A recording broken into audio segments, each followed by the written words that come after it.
Hello and welcome to another episode of MUFC Red Devils NCR. It's the international break and things are going rather slow.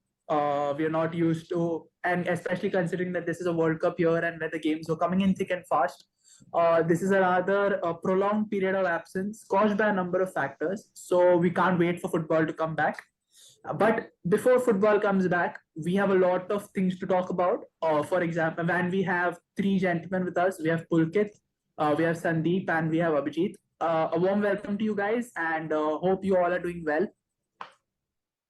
So, 6 games down, Premier League. We've won 4, we've lost 2. We're currently 5th in the points table. After an early wobble, things are looking up. There is positivity, there is optimism, and there is a prolonged sense of ambition that this club is going places, and there is a semblance of an idea. And things looking rather rosy on the red side of Manchester currently. But we are coming to a rather pivotal month, which could make or break our season. I know this is too early to talk about this, but the games that we play in this October period, I genuinely believe that this could be where our season is made or broken. So for starters, we have 6 Premier League games to play, starting our month with the Manchester Derby away. Then we play Everton away. Then we play Chelsea, we play Spurs, we play Newcastle, and then we end the month with West Ham. So there are a lot of tricky fixtures. For example, to put things into perspective, our record against City has been patchy.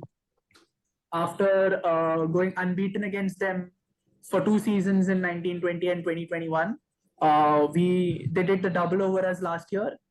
Then we've coming to Everton. While Everton are, with all due respect to Everton, they're not as good as us. We've won just 1 game out of the last 7 played in Goodison. Against Chelsea, we've not won in the last 4 games in the Premier League. Then against Newcastle, we've had a so-and-so record. And then come West Ham and Spurs. While Spurs look solid currently, we do have the better record over them, but Spurs have been pretty solid recently as far as their performances are concerned, and they are getting results. Even though it is the hard way, they're still getting the results. And Newcastle have been one of the surprise packages of the season, considering the performances and the window that they've had. So we speak about the Premier League. Pulkit, I'll start with you. How important is this month in terms of players, in terms of results, and in terms of how this shapes our season for the long run? I personally feel, as you know, the October is a very crucial fixture, a crucial month for us. We are playing our first game as Derby itself and we'll be away in Etihad. It's not like we are playing in Old Trafford, so we'll get that confidence. But of course, we are that, quite clear of a joy as a away team more from past some years under Ole Gunnar Solskjaer, but now it's Erik ten Hag. And we also won under him. We had a win against Southampton as away. We also won against Poole. We also won against Arsenal. So, going to City, Chelsea, I don't feel much stress about it. Of course, I know how good City are under Pep Guardiola and how good Chelsea can be under Potter and how good, Newcastle is under Eddie Howe. But, I feel that we have a quite quality of a squad finally under Erik ten Hag with, depth in every aspect, I guess, not in attack only.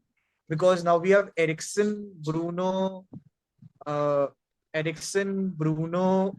McTominay, Casemiro, then Donny van de Beek. So we have a very quality options in midfield. So if we can, rotate our team well, so it's really good because City is a big match, then Everton is a small match, then again Chelsea is a big match, then so we can rotate our squad well. Right now, West Ham is a good team, but with all due respect, they are right now in the bottom of the table. So it may be a chance that we can use our, backup players or players which we are thinking to give options.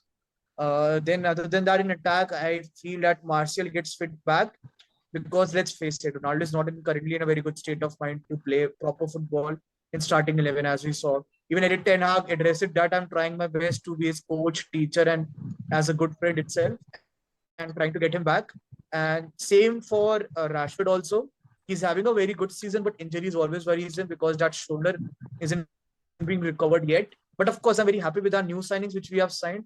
Anthony Malacia, Martinez, and Casemiro, because they have filled our loopholes of the game, to be honest. Now I can see, that we have a good first team squad and a good backup. Let's face it, United ka first team squad last season ka tha, they're good as backup, to be honest. Other than David De Gea and Cristiano Ronaldo, most of the players are good as backup only. One upgradation which I saw was Diego Dalot. Everyone was criticizing him under Ole that he can't defend, he can't move forward, and was preferring Aaron Wan-Bissaka. But when we saw under Ragnick, we saw that why Dalot was on board and why Jose Mourinho was praising a lot. But now I feel that Dalot have to step in big, because the upcoming fixtures are pretty big. Plus, it's a challenge for Anthony itself, who had his dream debut against Arsenal as a big team, and now we have a time to take revenge from City. As you all know, City is a team which is still unstoppable from last 6 seasons, winning back-to-back Prem, and Erling Haaland, man, that guy needs to be stopped. I personally love him in my FPL, but as a rival, I doesn't like him at all. So that's what my conclusion is, that for this October, I won't mind to see my FPL at all. I just want to see United win and everything. Fair enough. Fair enough. So you said that there are a couple of big teams and there are a couple of small teams. Okay, so I would like to say that there is no such thing as a small team. Keeping in mind we lost our first 2 games against Brighton and Brentford, who are the proverbial small teams. So there is no such thing as a small game. There is no such thing as a big game. Every game from here on is a big game. Sandeep, I'll come to you. Like Pulkit rightly said, we faced City in the very first game of the month, and that the result of that game could probably make or break our entire month. And retrospect, Absolutely. it could be the foundation of how things go in the rest of the season as well, not just the month of October. Okay, I'll put forward the question, which for all United fans right now, be it in India, be it in any city where you are a part of, or be it across the globe. This is arguably one of the biggest questions that every United fan is going through. How do we stop Erling Haaland? It's that simple. That man is a walking, talking cheat code. That man is scoring goals for fun at the moment. He already has 14 goals in 10 appearances. If he continues in this vein, and provided that City play 60 games this season, and if he continues in this rate, he's statistically expected to reach 84 goals this season in all comps. Let's not forget he can surpass Messi's calendar year record also. I don't. He has a 91. potential. I don't think so, because the calendar year starts from Jan to December. I'm talking about the season. 84 goals in a season if he continues in this rate. That is mind-numbing. It's like, I mean, I just put it to you, Sandeep. How do you stop him? And what do you fair or foul? I personally don't believe in playing dirty per se, because we at United have always prided in playing the Matt Busby way, which is the classy way. We always play like it's fair. We play fair, but we play fair. So what do you think? How exactly do we stop Haaland? Because the thing is, the way City play right now, you stop Haaland getting into those areas where he's at his lethal best. Okay, there is a certain level of cluelessness into their play. May I say? I might not pick up the correct word. It could be a little bit static if they do not get Erling Haaland, because now that their game is Haaland centric. You give the ball to Haaland and let Haaland do his magic in the areas where he's supposed to be. So how exactly do we plan on stopping it? What do you think, Sandeep? Well, it's like Graham Souness's wet dream, Haaland against Martinez. I just had to say that. Yeah, So, so I think the way to stop Haaland is the answer is in the question itself. You stop them from building up to Haaland. You put Casemiro in that midfield. You put Casemiro against Bernardo Silva and Kevin De Bruyne, and you stop them from building up to Haaland. You have to play Malacia and Dalot in the right backs, and you stop Mahrez and Foden to build up to Haaland. Varane might be able to take care of Haaland in the crosses or the headers, and he might not be able to, because Haaland is a beast. But I think the way to stop Haaland is to stop the rest of the team, to stop them from building up and then attacking on the counter, because Counter attack has worked against Liverpool. It has worked against Arsenal. It will work against City because I believe Rashford can, surpass the speed of whoever they play, either Stones or Diaz, whoever they play. You have to stop. There are 3, 4 players in the City team who you have to man mark literally. Casemiro and Scott McTominay, whoever is playing, has to do a big job. And I think if we get away with a result, they would be the man of the match in that team. I'm going quite ahead of myself of the match, but I'm saying that Haaland has to be to stop Man City from scoring, and scoring is through Haaland. You have to you have to break the build up play from Bernardo Silva, Kevin De Bruyne, Mahrez, Cancelo, Foden. You have to take care of these players so that you do not only concentrate on taking care of Haaland, because Haaland will not drop back to the central line and build from that. Haaland True, will true. not take too many touches. Haaland Yes, will correct. not be part of the build up. He will be just there to. He said in an interview, if he wants 5 touches in the game and he wants a hat trick from the game. So Fair that's enough. 3 out of 5 touches. So that is the way to stop City to build up to Haaland. I think it's the game will be won in midfield. The game will be won in midfield, and I think with Bruno, Ericsson, and either Casemiro and McTominay, because McTominay has reinstated himself in this team, because we're having a debate whether to play Casemiro and McTominay. I mean, realize the two names I am taking. Casemiro, 5-time Champions League winner, Real Madrid legend, against McTominay, who we could not wait to kick him out of the starting 11 last season. So I think that would be the game will be won in midfield. If we stop if we stop Silva, Bernardo Silva, Kevin De Bruyne, and Foden and Cancelo from building up, I think we will be able to stop them to build up to Haaland. And I believe in Martinez and Varane enough. I believe in our defense enough to not concede silly goals. To not concede silly goals, because we have been conceding them for the past 3, 4 years. And I have enough confidence in our defense in this season that we will not concede silly goals. So I think it So will be the yeah. game of midfield. So yeah, some rather insightful points that you have put out, marking out certain players out of the game and how our midfield is going to be one of our most integral parts compared coming into that game in particular, or in isolation if we speak about the Manchester Derby. Abhijit bhai, coming to you now. Abhi, Man City is not the only team or the only big team that we will have to be playing against. हम स्पर्स के साथ भी खेलने वाले हैं, Chelsea के साथ भी खेलने वाले हैं. फिलहाल बात करते हैं स्पर्स के बारे में. ठीक है. स्पर्स कभी कभी ऐसे लगा है कि वो लोग ऊपर नीचे खेल रहे हैं, बट लेकिन लास्ट गेम में सॉन फॉर्म में आ चुका है.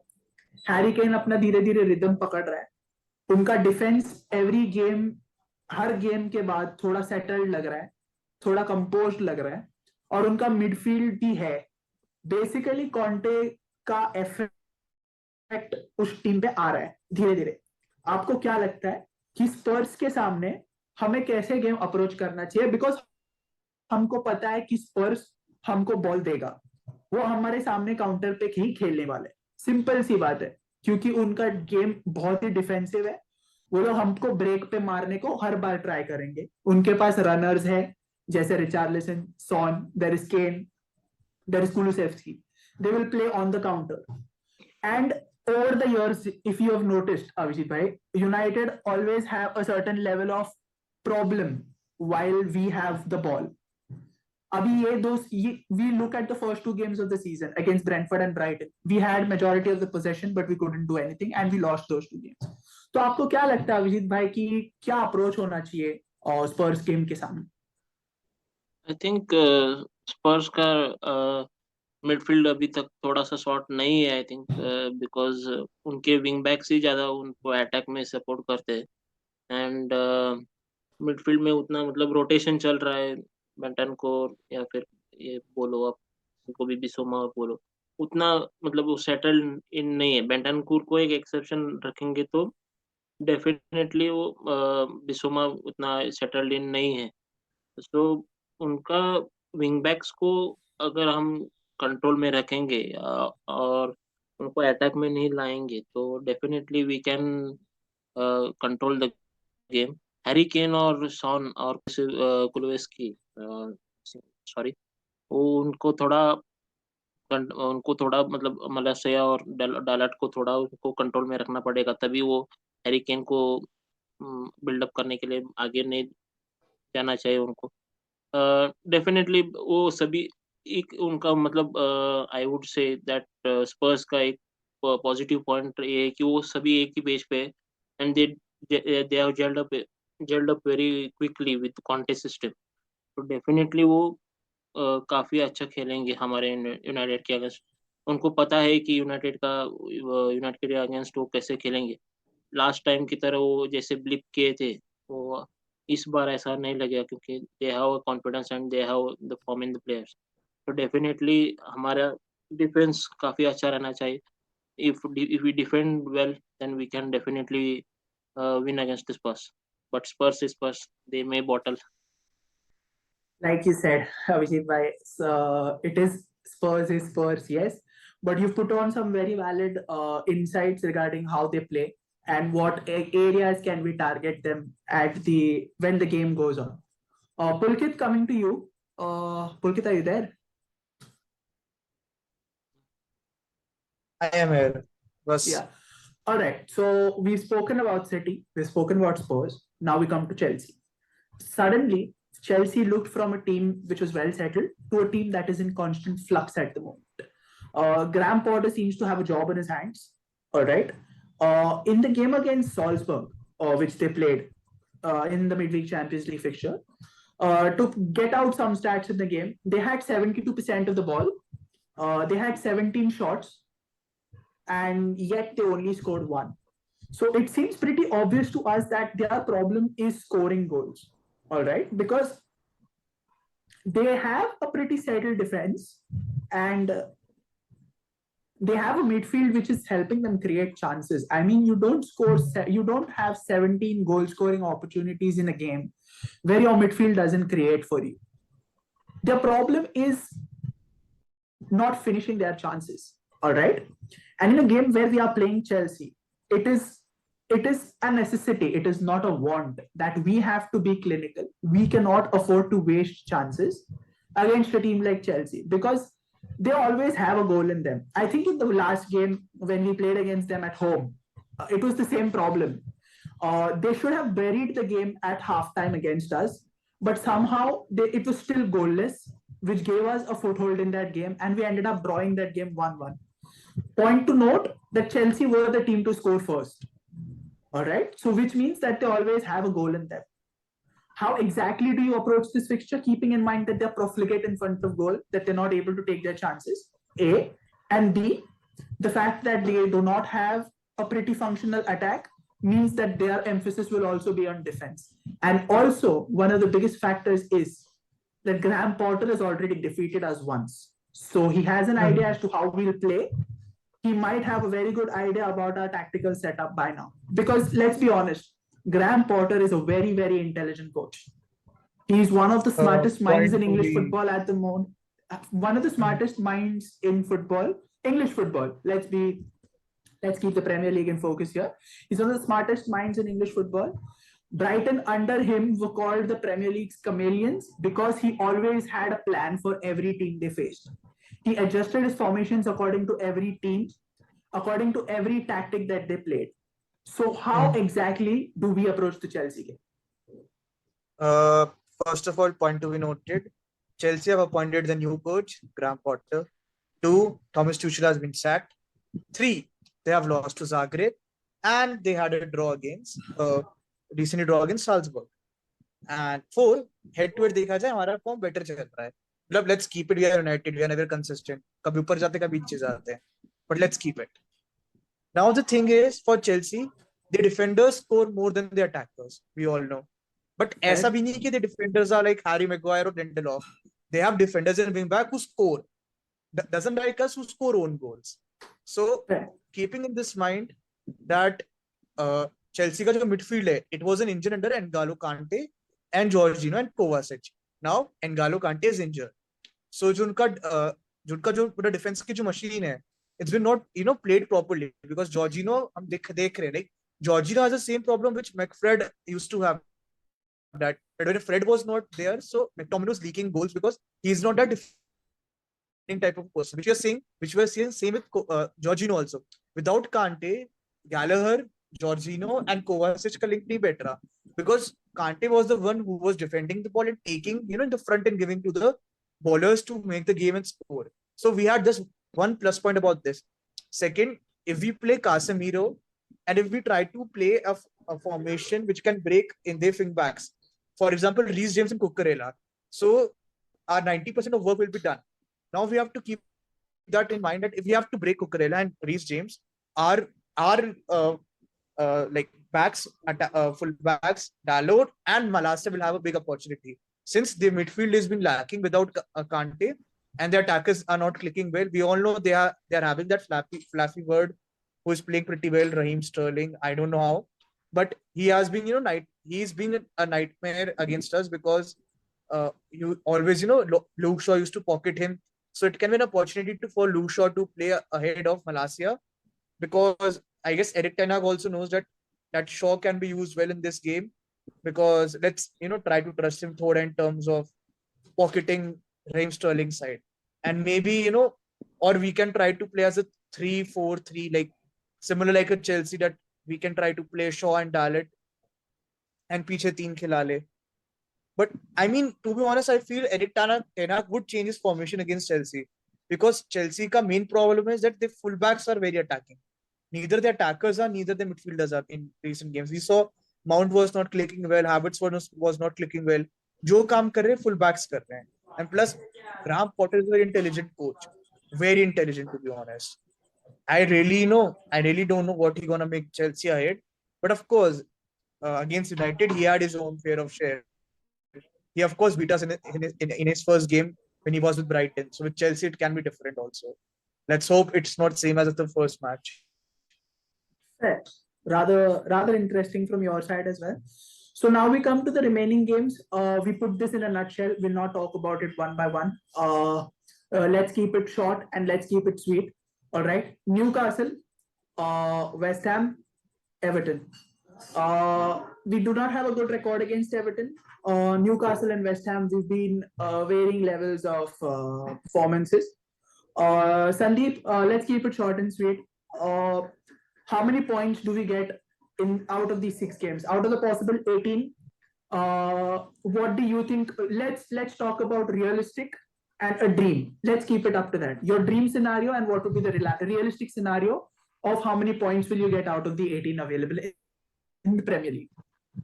So dream scenario is always 18 out of 18. So I think you made a very interesting point in the first half of the video that the City game will set our momentum for the rest of the month. So if we win against City or if we even get a draw, I think the ideal scenario would be 15 plus 1, 16 points. That would be the dream. I think realistically we have to rotate our squad and we might end up dropping points here and there. I think against Tottenham it will be tricky. I think against Newcastle it will be tricky. I think we'll get the wins over Chelsea, West Ham, Chelsea, West Ham and Everton. But Newcastle and Spurs could be tricky. I think realistically I see us getting anywhere between 12 and 14 points. But the dream would be 16 to 18.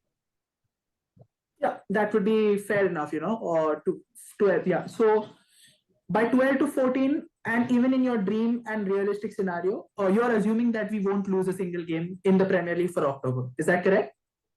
So I think we might end up losing the City game. Taking that out of the scenario, I think we might lose the City game. Yeah. All right. Abhijit भाई, आपको क्या लगता है? आपका dream scenario कि 18 में से कितने पॉइंट्स मिलेंगे और रियलिस्टिक सिनेरियो कितने points? I would say 14 points we will win. मुझे ज्यादा नहीं लगता क्योंकि I think न्यूकासल और सिटी का गेम बहुत ही ट्रिकी रहेगा. एवर्टन और वेस्ट हैम को I think we can blip because हम अंडर परफॉर्मिंग टीम के अगेंस्ट काफी मतलब कभी कभी हम ये हो जाते ब्लिप हो जाते हैं. तो डेफिनेटली वो एक ड्रॉ भी हो सकता है या फिर we might lose against Everton also because कुछ हो भी सकता है. We can't predict now but definitely 14 points I would say. against Chelsea, and as Sandeep bhai said, we can definitely go ahead. Pulkit, what about you? What's your dream scenario out of 18 and your realistic scenario out of 18? देखो सपने देखने की मेरी अभी आदत है नहीं क्योंकि आई एम यूनाइटेड फैन, तो जब तक सीजन खत्म नहीं होता मैं सपने देख नहीं रहा अभी, to be honest. Second thing, reality check दूंगा. let's reality keep check it. Reality check मेरा है कि I'm pretty dicey with City game, but other games I feel we can win because I have that confidence from Arsenal and Liverpool game. Like if we can beat a table toppers like Arsenal, so maybe winning other games would be easy if Erik ten Hag keeps the squad rotation well and he knows how to counter these games. So मेरा भी scenario वही है कि let's keep with the 14. I go with 14. Okay, I am not taking full 3 points from City, to be honest. Howling Haaland needs to be stopped. So if you ask me, my dream scenario would be 15 points. So I certainly believe that it would take a Herculean effort. We would have to summon all the Greek gods just to be with us in defense against City, because let's be honest, Haaland is a Norwegian, so the Norse power will be with him, and we will need something of the same sort to ensure that he has a quiet night against us. So I am assuming that there is a genuine chance that we might drop points against City. All right. But the rest of the games are fairly winnable for us. That's 15 points. And ideally, realistically, I would go with 14. So it's 15 for me in a dream scenario and 14 for me in a realistic scenario, considering the fact that we do not lose against City. If we get a draw against City and we win the next 4, I think we might, there is a good chance that, we draw the Chelsea game. Or maybe or if not, I might hedge my bets on having a draw in the Everton game, considering the fact that we have been downright atrocious at Goodison in the last 3 to 4 years. We've lost 4-0 over there. We've lost 1-0 to a relegation threatened team this past season, and we have drawn a couple of times. The only time we have won against them was in 2020, where we won 3-1 against them. The COVID season, I think. It was the COVID season. And even there, Everton scored first. So there is so somehow Everton has gone on to become our bogey team in these past 2-3 years.